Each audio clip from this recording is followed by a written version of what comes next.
Some people volunteer their time, money, and energy serving others. People who work in NGOs for no financial reward. People who volunteer their time in suicide helplines.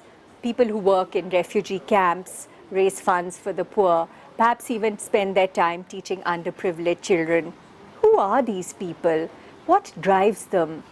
Today we're going to look at some incredible stories of people whose focus isn't what's in it for me, but what can I do for them?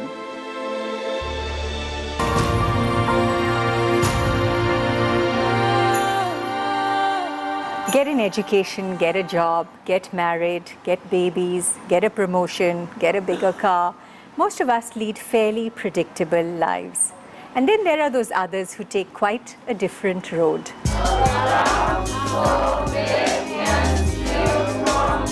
Chand was born and brought up in the US. She is a visual designer and photographer who worked in a high-end graphic design studio in Manhattan, New York. Zul is Indonesian.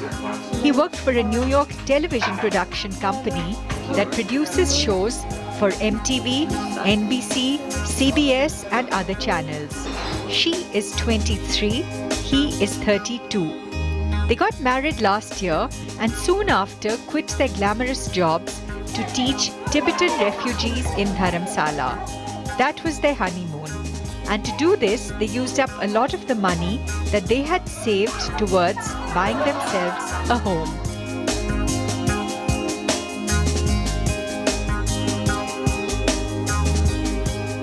We had been interested in Buddhism and Tibet for many years, so I think, since we'd saved up enough money, we had the opportunity to come to India since my family's from here. You read about, sort of the horrible things that have happened to Tibetans by being, occupied by the Chinese, and you think, you just feel so bad. It's like, what can you do? What can one person do? I mean, we can't go and be freedom fighters, but we can go and, help them study English, try and help an NGO that supports them, and that's all that one person or two people like us can do. Especially in places like New York, when you do something, you always expect, maybe not even a monetary value to it, but something, and I think that's the way you're just programmed working in the professional world. It's like you're not going to give up your time or your services or anything unless you get something out of it. And this was, I think, the biggest thing we learned was to give without even thinking about money. I don't think once I ever said, oh, I wish I could do this for money, or I wish I was getting money out of it. A very special moment came at the end of our stay when we threw the party.